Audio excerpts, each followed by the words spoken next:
चौपाल रे सब बड़ा बडेरा, सब बड़ा बडेरा वो जी, सब लोग लगाया वो जी, टाबरिया ने समझा वो जी।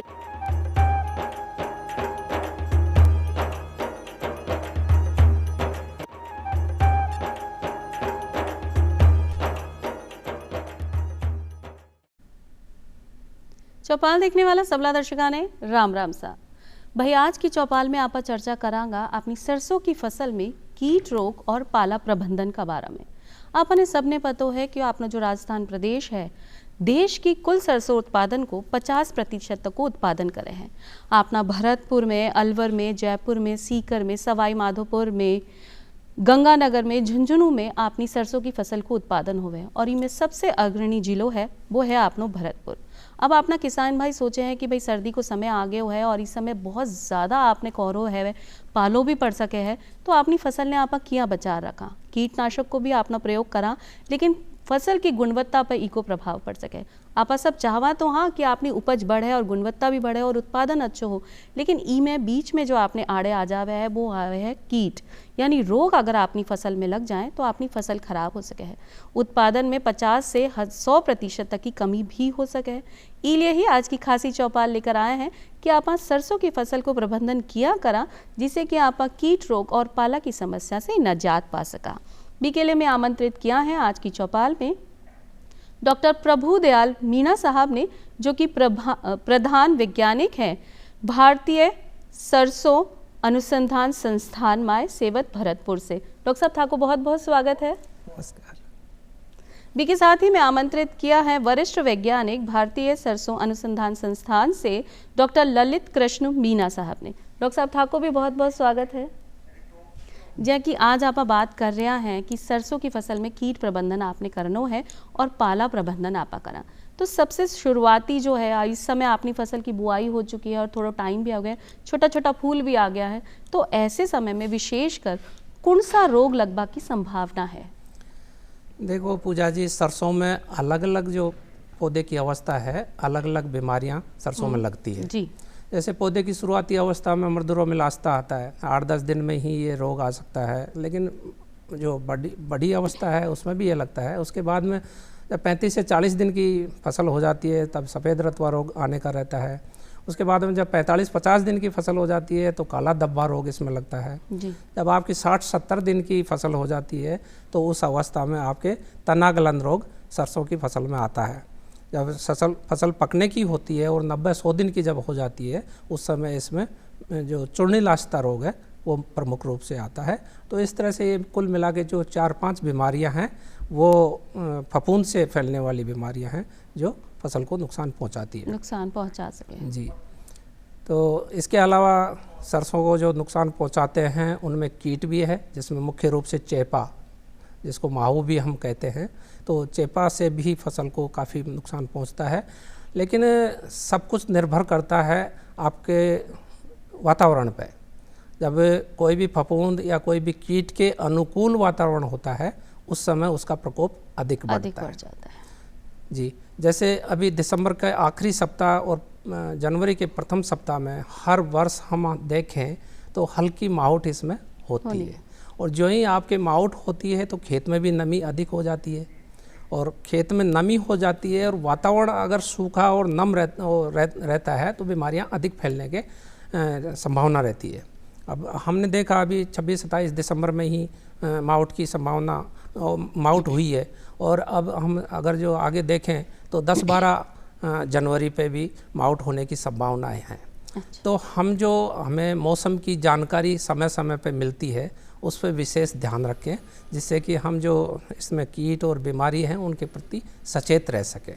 बिल्कुल सही बात कही कि आपना जो मौसम है भी में जिया जिया परिवर्तन हुए है वो अपनी फसल को नुकसान पहुंचा सके, इसलिए आपने पहले ही सतर्क होना है कि अब आपने कौन सा मौसम आबा बाड़ो है या ज़्यादा सर्दी होने वाली है या मावट को समय आ गया है, तो आपने भी हिसाब से सावधानी बरतनी चाहिए। जी, तो हम देखते हैं कि अलग अलग जगह अलग अलग अवस्था में फसल है, क्योंकि आपका अगर पश्चिम राजस्थान की बात करें तो वहाँ थोड़ा अगेती है, अगर आप पूर्वी राजस्थान की बात करें तो वहाँ सरसों बहुत पचेती है, क्योंकि वहाँ देर से जो बरसात हुई थी उसकी वजह से बुआई देर से हुई है।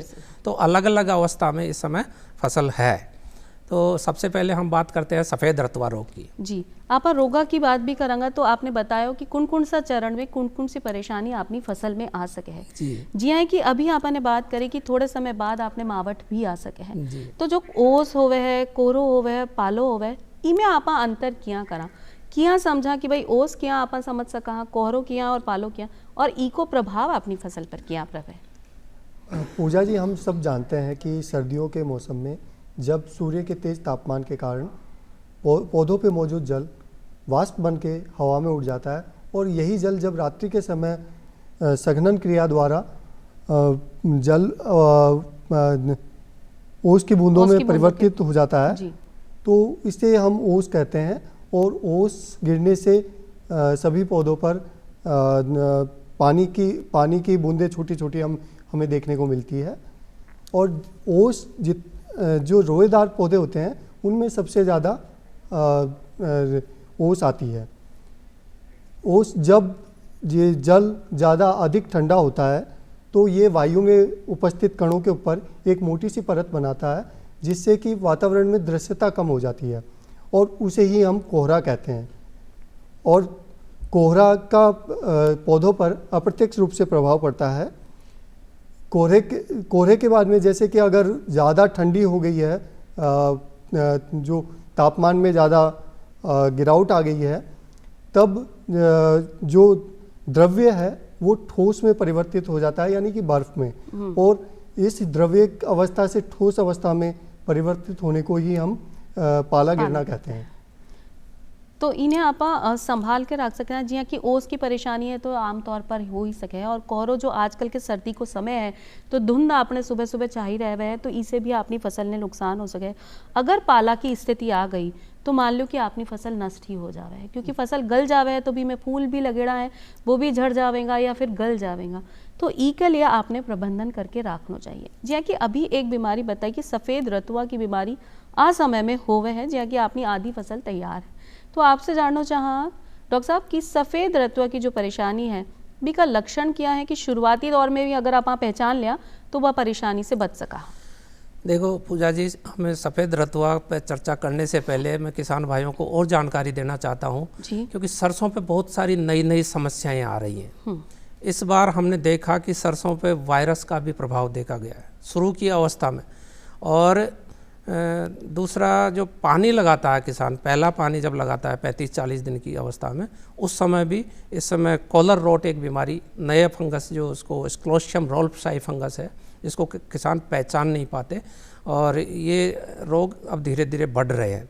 तो किसान भाइयों को मैं सलाह देना चाहूँगा कि हमेशा फसल की निगरानी रखें, और जब तक आप निगरानी नहीं रखेंगे तब तक आपको किसान इस बीमारियों से होने वाला नुकसान बहुत अधिक बढ़ जाता है। क्योंकि बीमारी में जब फफूंद को अनुकूल वातावरण मिलता है तो 2-3 दिन में ही पूरा रोग पौधे को नुकसान पहुंचा देता है, मार देता है, और फसल को पूरा नुकसान पहुंचाता है। तो जो वायरस अभी बढ़ा नहीं है, लेकिन आने वाले समय में हो सकता है कि ये विकराल रूप धारण करे। और जो स्क्लोशियम रोल्फसाई कॉलर रोट बीमारी मैंने बताई है, ये भी आपके गंगानगर, अलवर, भरतपुर, इन क्षेत्रों में काफ़ी किसानों के से हमें सूचना मिलती है कि ये रोग भी बढ़ते जा रहे हैं। अब हम चर्चा करते हैं सफ़ेद रतुआ रोग के बारे में। जी, सफ़ेद रतुआ रोग आपको निगरानी करेंगे तो जो पौधे की निचली पत्तियां होती हैं, दूसरी या सबसे पहली पत्ती होती है, तो उसकी निचली सफ़ेद सतह पर सफ़ेद फफोले धीरे धीरे आपको दिखाई देंगे। छोटे छोटे फफोले होते हैं और वो बढ़ते बढ़ते बड़े फफोले बन जाते हैं, और वो आपस में मिलकर और काफ़ी चूर्ण, जिसको बीजाणु धानियाँ बोलते हैं, वो फैलाते हैं, जिससे कि ये रोग पूरी फसल में फैल जाता है। इस रोग का प्रकोप अगर तीव्र हो जाता है, तो विशेष रूप से जो देर से बुआई की हुई फसल है, उसमें ये जो फसल का जो पुष्पक्रम भाग है, उसमें ये स्टैग हेड संरचना बना जाता है। मतलब आपका बारहसिंगा की आकृति बनाती है, जिसमें फलियां नहीं बनती है और फसल को सीधा नुकसान होता है। इस रोग की रोकथाम के लिए हम हमेशा अनुशंसित करते हैं कि किसान भाइयों को बीज उपचार करके बुआई करना चाहिए। इसके लिए एक फफूंदनाशी है एप्रोन HD 35 ये एक फफूंदनाशक है, जिससे बीज उपचार 6 ग्राम प्रति किलो के बीज के हिसाब से उपचारित करके अगर हम बोते हैं, जो बीज के साथ में इस फफूंद के जो बीजाणु आते हैं वो उस समय आप रोक दें तो ये बीमारी ज़्यादा नहीं फैलेगी। अगर फिर भी ये सफ़ेद जो बीजाणु ये फफोले बनते हैं धीरे धीरे फैल के और पत्ती को झड़ा देते हैं तो पत्तियां गिर जाएंगी सूख के, तो आपका पौधा कमज़ोर हो जाएगा क्योंकि आपका फोटोसिंथेटिक प्रक्रिया है वो कम बनेगी, तो पौधे कमज़ोर हो जाते हैं और पैदावार को नुकसान पहुंचाते हैं। दूसरा मैंने बताया कि स्टेगहेड बन जाते हैं तो नुकसान पहुंचता है। इसकी रोकथाम के लिए समय पर आपको फंजीसाइड का या फफूंदनाशी का छिड़काव करना चाहिए। इसके लिए जो उपयुक्त फंजीसाइड है वो रिडोमिल MZ 72 WP है, जिसका 2.5 ग्राम दवा 1 लीटर पानी में घोल बना के छिड़काव करना चाहिए और समय रहते इसका छिड़काव कर देना चाहिए। आपको जो ही ये बीमारी दिखने लगे खेत में उसी समय इसका स्प्रे करें जिससे कि इसको रोका जा सके। मतलब शुरुआती तौर पर ही अगर आप को स्प्रे कर लिया तो अपनी फसल ने बचाया जा सके। अगर आपने अनदेखी कर दी और ध्यान नहीं दियो तो अपनी पूरी फसल नष्ट हो सके, क्योंकि इनमें जब फली नहीं लगेगी तो अपना उत्पादन ही नहीं हो पाएगा, क्योंकि इस बीमारी से 35% तक पैदावार की कमी आ जावे है और फिर अपनी जो फसल है वो पूरी तरह से एक तरह से खराब ही है। जब आप मौसम की बात करा हैं और अभी आपने डॉक्टर साहब बताया ललित जी कि ओस कोहरो और जो पाला है वो आपने मौसम का प्रभाव से ही उत्पन्न होवे है, तो इको निर्माण किस समय पर होवे है और क्या आप सचेत रह सका? ये हम सभी जानते हैं कि रबी की फसलों में जनवरी और दिसंबर माह में जनरली कोहरा और ओस का प्रभाव रहता है और पाले से सबसे ज़्यादा नुकसान होता है फसलों में। तो हम मौसम की स्थिति को देखकर जान सकते हैं कि कोहरा और पाला पड़ने की कितनी संभावना है। तो सबसे पहले हम ये जानेंगे कि कोहरा पड़ने की संभावना कब रहती है। हम जानेंगे कि जब दिन में हवा रुकी हुई हो और आसमान साफ हो और सापेक्ष आर्द्रता 75% से ज़्यादा हो तो कोहरा बनने की संभावना ज़्यादा रहती है। कोहरा बनने के लिए ज़रूरी नहीं कि तापमान हिमांक बिंदु से नीचे ही जाए, अपितु 10 से 12 डिग्री सेल्सियस के तापमान पर भी कोहरा बन सकता है। कोहरे का फसल पे अप्रत्यक्ष प्रभाव पड़ता है। कोहरा फसल में फोटोसिंथेसिस की क्रिया में बाधा डालता है।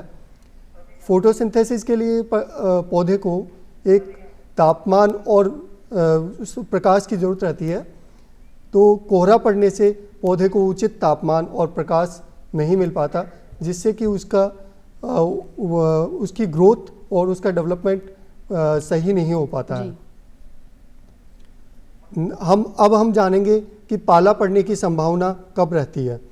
जब उत्तर पश्चिमी शीतलहर दिन के समय हमें महसूस हो और दोपहर बाद अगर हवा रुक जाए, आसमान साफ हो, तो रात्रि के समय पाला पड़ने की संभावना अधिक रहती है।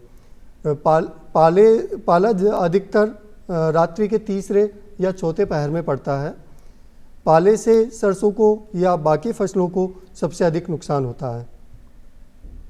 तो जब आपने बात कर ली कि आपने समय पर ध्यान रखना है कि अगर आपने हवा बिल्कुल बंद हो जाए तो आप समझ सका कि अगले दिन कोहरा हो सके, तो ऐसे में अपनी फसल पर काई प्रभाव पड़े है और तकनीकी उपाय आप काई करा जिससे आपनो नुकसान कम हो जाए? पाले का फसल पर पाले से फसल में सबसे अधिक नुकसान होता है। पाले से फसल में लगभग 90% तक नुकसान हो सकता है, क्योंकि पाले से जो फसल की पत्तियों पर या फसल की सतह पर मौजूद जल वो ठोस अवस्था में परिवर्तित हो जाता है, जिससे कि फसल के अंदर की कोशिकाओं में बर्फ़ जम जाती है और उससे उसकी भित्तियों पर दबाव बनता है, जिससे कि भित्तियाँ जो दबाव झेल नहीं पाती और भित्तियाँ टूट जाती है और इससे पौधे की मृत्यु तक हो जाती है। परिणाम स्वरूप पौधा मर जाता है या झुलसा हुआ दिखाई देता है। तो हम देखते हैं कि खेत में कई बार हमें झुलसा हुआ पौधा दिखता है, तो उससे उसकी पत्तियां, उसके फूल वो झड़ जाते हैं। जो फलियां बन रही है उनमें दाने नहीं बनते या फलियां सिकुड़ जाती है या मुरझा जाता है, टहनी मुरझा जाती है। कई बार क्या है कि दाने का आकार भी उससे पतला और छोटा रह जाता है। दाने की जो गुणवत्ता है हमें नहीं मिलती। उससे क्या है कि तेल की उपज भी कम बैठती है जी। और इससे क्या है कि फसल का ओवरऑल उपज कम हो जाती है। तो और इसका पाले का प्रभाव लगभग सभी फसलों पे होता है। जी, मतलब अपनी गुणवत्ता पर भी प्रभाव पड़े है और अपनी उपज की जो बढ़त है वो भी रुक सके है, अपनी आधी फसल भी में खत्म भी हो सके। और जी, इसके उपाय जैसा आपने पूछा, इसके उपाय के लिए हम खेत के मेड़ों पर और जिस दिन हमें संभावना लगे कि पाला गिरने वाला है तो हम उसके चारों तरफ पुआल या गोबर इत्यादि जलाकर हल्का धुआं कर सकते हैं। जब हमें लगे कि पाला गिरने वाला है तो हम एक हल्की सिंचाई भी फसल में दे सकते हैं, जिससे कि फसल का तापमान वो कम नहीं हो पाएगा और पाले से उसका बचाव होगा। उसके अलावा हम जैसे पेड़ की मेड़ों पर बड़े पेड़ अरडू, नीम, खेजड़ी इत्यादि लगा सकते हैं, जो कि उत्तर पूर्वी दिशा में लगाने चाहिए ताकि उस तरफ की आने वाली ठंडी हवा से फसलों का बचाव हो सके। और हम कुछ केमिकल है जिनका स्प्रे भी हम कर सकते हैं पाले से बचाने के लिए, जैसे कि थायो यूरिया या थायो सिलिसिलिक एसिड है, जो 0.1% के सॉल्यूशन का उसका घोल बनाकर हम पत्तियों पर उसका छिड़काव कर सकते हैं। 2 छिड़काव जो कि उपयुक्त माने गए हैं पाले से बचाव के लिए। एक छिड़काव तो करेंगे जब हम सरसों में फूल आने शुरू हो या लगने लगे, और दूसरा छिड़काव हम करेंगे जब उसकी फलियां बनने लगे, उससे कि पाले का प्रभाव कम रहेगा और हमारी फसल को कम नुकसान हो सके। तो जो तकनीकी उपाय आपने बताया है ललित जी, तो आपने किसान भाइयों ने भी ध्यान रखना है किया आपा अपनी फसल ने पाला की कहर से बचा सका। अब बात करिए काला धब्बा की बीमारी के ना, आ रोग काई और इन्हें अपन शुरुआती दौर में किया पहचान सका। देखो पूजा जी, जलवायु परिवर्तन का दौर है और इसमें जलवायु परिवर्तन के साथ में बीमारियों का प्रकोप पे भी प्रभाव पड़ा है जी। मुख्य रूप से अगर हम पिछले 20 साल का देखें तो काला धब्बा रोग का प्रकोप विशेष रूप से हमारे राजस्थान में कम हुआ है और ये रोग अब इतना ज़्यादा परेशानी का विषय नहीं है। लेकिन फिर भी अगर मान लो कुछ एरिया ऐसे हैं जहाँ नहर का किनारा है या जहाँ नमी ज़्यादा है, तो उस जगह पर हम देखते हैं तो ये रोग पौधे की निचली पत्तियों पे ये रोग भी देखा जाता है और काले काले आपके गोल छल्लेदार धब्बे दिखाई देते हैं और धीरे धीरे ये धब्बे बढ़ते बढ़ते पौधे के जो पत्ते होते हैं उनको झुलसा देते हैं, इसलिए इस रोग का नाम झुलसा रोग भी है। अगर ये इसका प्रकोप बढ़ता जाता है तो ये तने पर भी आता है, फलियों पर आ जाता है, बीज तक पहुंच जाता है और बीज को कई बार मार भी देता है और तेल की मात्रा भी बीज में कम कर देता है। इस रोग की रोकथाम के लिए हमें एक नेटिवो दवाई आती है जिसमें ट्राइफ्लक्सोस्ट्रोबिन प्लस स्ट्रोबिन का मिक्सर है, उसका छिड़काव करने से इस रोग पर रोकथाम की जा सकती है। अगर आप शुरुआत में ही को छिड़काव कर लें तो अपनी फसल ने बचाया जा सके हैं। हमें जब छिड़काव करना चाहिए जब आपको रोग दिखाई दे। हाँ, क्योंकि हमें आर्थिक रूप से ये भी देखना है कि दवाई की ज़रूरत है या नहीं। इसमें विशेष रूप से हमें ध्यान रखना चाहिए कि हमें समय पर बुआई करनी चाहिए। अगर समय पर बुआई करती है तो रोगों का प्रकोप ओवरऑल कम हो जाए। सबसे जो उपयुक्त समय है सरसों की बुआई का वो है 10 अक्टूबर से 20 अक्टूबर के बीच में। अगर समय पर बुआई होती है तो आपका चाहे कोई सा भी रोग हो उसका प्रकोप सरसों पे कम लगता है। मतलब अपनी फसल बोता समय, क्योंकि रबी की फसल है, बुआई को समय अक्टूबर को ही है, तो समय प्रबंधन भी बहुत ज़्यादा ज़रूरी है। अगर समय से पहले या समय के बाद में आप बुआई करा तो रोग ज़्यादा देखबा में आ सके। बिल्कुल। आजकल देखियो जा रहे हो कि जिया कि अभी आपने कोहरा की परेशानी भी है और ठंडी हवा भी चल रही, क्योंकि सर्दी को मौसम आपने ज़्यादा प्रकोप पर है, तो अपनी जो फसल सीधी खड़ी रहनी चाहिए सरसों की, वी की डंडी मुड़ जावे है, नीचे लटक जावे, ई को काई कारण है और इसे अपना किसान भाई किया निजात पा सके है। देखिए, ये जो आपने बताई है ये बिल्कुल नया रोग इस फसल में धीरे धीरे देखने को आ रहा है। कई किसानों के हमें फ़ोन भी आते हैं और ये एक बैक्टीरियल ट्विग ब्लाइट इस बीमारी को हम कह सकते हैं। हालांकि ये रिपोर्टेड पहले से ही है, जैंथोमोनास कैम्पेस्ट्रिस बैक्टीरिया ये है और मुख्य रूप से हमने देखा है कि ये जो प्राइवेट कंपनीज़ के जो बीज हैं उन्हीं पे विशेष रूप से ये परेशानी आई है और मुझे लगता है कि ये जो बैक्टीरिया है ये जो ऑक्सीजन नर्सरी ये लगाते हैं जहाँ सीड प्रोडक्शन भी करते हैं वहाँ से ये बैक्टीरिया मूव होकर फसल पे आ रहा है और ये परेशानी काफ़ी है और आगे आने वाले समय में ये परेशानी बढ़ भी सकती है। जी। इसकी इसकी रोकथाम के लिए मुझे अभी हाल ही में किसी कृषि पर्यवेक्षक का फ़ोन आया और उन्होंने ये सैंपल भेजा, फ़ोटो भेजे, तो उन्होंने भी जानकारी चाही। तो मैं किसान भाइयों इस बारे में बताना चाहूँगा कि स्ट्रेप्टोमाइसिन जो आपका एंटीबायोटिक है उसका आपको 3 ग्राम 1 टंकी पानी में, मतलब 15 लीटर में 3 ग्राम दवा मिला के उसका स्प्रे करना चाहिए। अगर ये इस तरह की परेशानी जो फूल की जो तना है ऊपर से वो झुक जाता है और मर जाता है, मतलब आपका फली का जो बनने वाला पोर्शन था वो पूरा सूख के गिर गया। तो अगर आपके खेत में इस तरह का रोग दिखाई देता है तो आपको इस तरह की ये जो मैंने एंटीबायोटिक बताया उसका स्प्रे करना उसका चाहिए। आपने छिड़काव करना साथ में इसमें आप बायोस्टिन भी मिला सकते हैं, जो कार्बेंडाजिम दवाई है जी। उसका भी इसमें आपका 1 ग्राम 1 लीटर के हिसाब से मिला के, जिससे कि जो आपका अब आने वाले समय में जो तनागलन रोग भी आ सकता है उसके लिए भी ये फायदेमंद हो सके। तो आपने देखना चाहिए कि आपकी फसल में कौन सी परेशानी है, बी का लक्षण कहीं दिख रहा है, बी के हिसाब से आपने छिड़काव करना चाहिए। लेकिन जब आप छिड़काव करा बी समय आपने कौन कौन सी सावधानियां बरतनी चाहिए कि ना तो फसल में नुकसान हो या ना ही अपना किसान भाई जो भी समय छिड़काव कर रहे हैं बी ने परेशानी हो। देखो, जो भी कोई भी रसायन हो, रसायन छिड़कने से पहले हमें विशेष सावधानी ये बरतनी है कि आपका मुंह ढका होना चाहिए, आंखों पे अगर चश्मा लगा सके तो वो भी अच्छा है, सिर ढका होना चाहिए, पूरा शरीर कपड़े से ढका होना चाहिए। क्योंकि मान लो कि शरीर में कोई भी कट है या उसमें आपका दवाई का असर चले जाता है तो वो आपके लिए आने वाले समय में नुकसानदायक हो सकता है। तो आपका पूरा शरीर ढका हुआ हो और हवा की दिशा देख के आपको स्प्रे करना चाहिए और जो दवाई है उतनी मात्रा में खरीदें जितनी आपको आवश्यकता है। क्योंकि कई बार किसान भाई क्या करते हैं कि जो आपकी दवाई पिछले साल की बची हुई है या पिछले सीजन की बची हुई है उसको काम में लेते हैं, तो वो आपके लिए दुष्प्रभावी हो सकती है, कई बार फसल के लिए भी दुष्प्रभावी हो सकती है। एक बात और मैं बताना चाहूँगा कि जैसे खरपतवारनाशी है, सरसों की फसल में कभी भी खरपतवारनाशी का उपयोग नहीं करना चाहिए, क्योंकि फसल में खरपतवारनाशी सहनीय नहीं है और फसल मर जाती है अगर आपने खरपतवारनाशी का छिड़काव करते हैं। तो बिना सलाह के आप कोई भी इस तरह का खरपतवारनाशी फसल में नहीं बोएं जिससे कि आपकी फसल मर जाए। जी हाँ, कि आपने बताया कि खरपतवारनाशी को आपने छिड़काव नहीं करना चाहिए, लेकिन आप ना किसान भाई भी की खुदाई तो कर नहीं सका क्योंकि अपनी फसल तैयार होने वाली है, तो खरपतवार ने हटावा के लिए फिर आप ये करा? तो खरपतवार तो आपको हाथ से ही हटाना चाहिए, हाथ से ही उखाड़ा जी। और शुरू में अगर अच्छे से आप खेत को तैयार कर लेते हैं तो खरपतवार कम आते हैं, क्योंकि अगर शुरू में मान लो पानी लगा के उसकी जुताई कर देते हैं तो उस समय उग के उसका बीज तो नष्ट हो गया, तो उस समय जब आप खेत की तैयारी करते हैं उसी समय आपको खरपतवार कम कर देना चाहिए जिससे कि आगे फसल।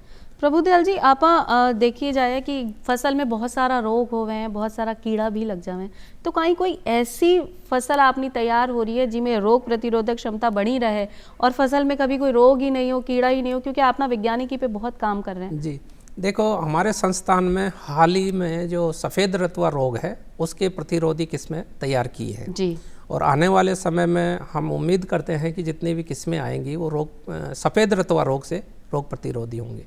विशेष रूप से जैसे कि BPM 11, BPM सीरीज़ के नाम से हमारे संस्थान की वैरायटीज़ अब आएंगी। BPM का मतलब है भरतपुर मस्टर्ड, जो सफ़ेद रतुआ रोग प्रतिरोधी है उसका नाम है BPM 11। अच्छा। हाल ही एक और वैरायटी आइडेंटिफाई हुई है, उसका नाम है BPM 1825। तो भरतपुर मस्टर्ड 1825 वो बिल्कुल आपका सफ़ेद रतुआ रोग से प्रतिरोधी है, जिसमें आपको बिल्कुल भी रोग नहीं लगेगा, बिल्कुल भी रोग नहीं लगेगा। हाँ। तो आप ना किसान भाई ने ध्यान रखना है कि अब जब आपने फसल की बुआई करनी है तो जो आपने बीज लेना है वो BP फसल का नाम से ही ले रहा, BPM का नाम से, क्योंकि बी फसल में आपने रोग प्रतिरोधक क्षमता बढ़ाई गई है। जो भी बीज आपने मिलेगा तो आपकी जो फसल है उत्पादन भी अच्छे होगा और गुणवत्ता भी बी की बनी रहेगी। हाल ही की अगर आप बात करा, वर्तमान समय की बात करा, तो अब जो देखबा में आएगा धीरे धीरे चेपा को असर आने वाला है, तो जो आपनो कीट है चेपो, इको प्रबंधन आप किया करा? देखो, चेपा से पहले मैं आपको एक रोग जो प्रमुख रोग है सरसों का, हाल ही की अवस्था जो हम देखते हैं, तो जो तनागलन रोग है वो सबसे मुख्य रोग है सरसों का। ये जो समय आ रहा है इस समय तनागलन रोग का विशेष प्रकोप देखने को मिल सकता है, क्योंकि जब फूल आपका झड़के फलियां बनती है तो फूल झड़ेगा, फूल झड़के जब नीचे ज़मीन में होता है, ज़मीन में जाएगा तो जो नमी ज़मीन में रहती है तो उस समय जो पहले की फसल का जो उसके इसके बीजाणु पड़े हुए हैं, जिनको हम स्क्लोशिया कहते हैं, क्योंकि इसके तने में स्क्लोशिया बन जाते हैं ये रोग लगने से, तो वो स्क्लोशिया खेत में पड़े होते हैं और वो जो फूल की पंखुड़ी है उन स्क्लोशिया के पास पहुंचती है तो उस पंखुड़ी को खाने का काम करता है। अच्छा। और वो दो रूप से बीमारी को फैलाता है। फूल की पंखुड़ियों पर एक तो ये माइशीलियल जाल, कवक जाल फैला लेता है, तो वो जाल मतलब बीमारी को फैलाने का काम करता है। दूसरा जो वो स्क्लोशिया, काले दाने जो होते हैं, उड़द की तरह के दाने होते हैं वो, और वो धीरे धीरे जर्मिनेट होके एपोथीसिया बनाते हैं, मतलब वो छोटे छोटे एपोथीसिया हम बोलते हैं उसको, और वो एपोथीसिया एस्कोस्पोर्स रिलीज़ करते हैं। एस्कोस्पोर्स सुबह 2-3 बजे जो अच्छा सा नमी होता है, अच्छा वातावरण उसको मिलता है, तो वो सफ़ेद सा धुआं निकालता है, और जो धुआं जहाँ भी जाके लगेगा उसको पौधे को गला देता है। तो इस तरह से धीरे धीरे गल के पौधा पूरा मर जाता है। और ये रोग बहुत तीव्र गति से फैलता है, और इस रोग को बचाने के लिए आपको खेत की निगरानी हमेशा रखनी चाहिए। इस रोग के आने के जो मुख्य रूप से संभावना है, एक तो आपके खेत में ज़्यादा नमी, इसलिए हम इसकी अनुशंसा करते हैं कि 15 दिसंबर से 15 जनवरी के बीच में खेत में पानी नहीं लगाना चाहिए, क्योंकि इस समय एक तो माउठ आने की संभावना रहती है, दूसरा आपने पानी लगा दिया तो बहुत ज़्यादा नमी बन जाएगी। बहुत ज़्यादा नमी बनने से तनागलन रोग फैलने का पूरा चांस रहता है। अगर तापक्रम थोड़ा सा भी बढ़ गया, क्योंकि आपका माउट होती है तो तापक्रम ज़्यादा हो जाता है, और उस समय नमी और ज़्यादा तापक्रम दोनों इस बीमारी को फैलाने का काम कर सकते हैं। अब इस बीमारी को रोकने के लिए हमें जो कार्बेंडाजिम फंजीसाइड है उसका 1 ग्राम दवा 1 लीटर पानी में घोल बना के पूरी तरह से पौधे को अच्छे से भिगो के छिड़काव करना चाहिए। बल्कि मैं किसान भाइयों को ये सलाह देता हूँ कि जो आप प्रथम सिंचाई करते हैं 35-40 दिन पे, उस समय जब यूरिया डालते हैं तो एक तो यूरिया कम डालें, कम यूरिया डालेंगे तो ये बीमारी कम आएगी, और यूरिया जो डालते हैं उसमें ही आप बाविस्टिन दवा मिला दें। जी, तो अपन जब शुरुआती दौर में आपने बुआई कर रहे हैं, बीज समय ही आपने सावधानी बरतनी है, जिससे अपनी फसल में कम से कम रोग लगे, कम से कम कीट लगे, तो आपको उत्पादन बढ़ सके हैं। डॉक्टर प्रभु दयाल जी और डॉक्टर ललित जी, आपने जो चौकी जानकारी आपने दर्शकों के साथ साझा की है, आशा कर रहा अपना किसान भाया ने आज की चौपाल दाया आया हुई कि आपने अपनी फसल ने आपा किया बचा सका हाँ था। दोनों ने मैं धन्यवाद देवा हाँ, और आज मैं चला हाँ फिर मिलांगा एक नई जानकारी के साथ। तब तक के लिए राम राम सा।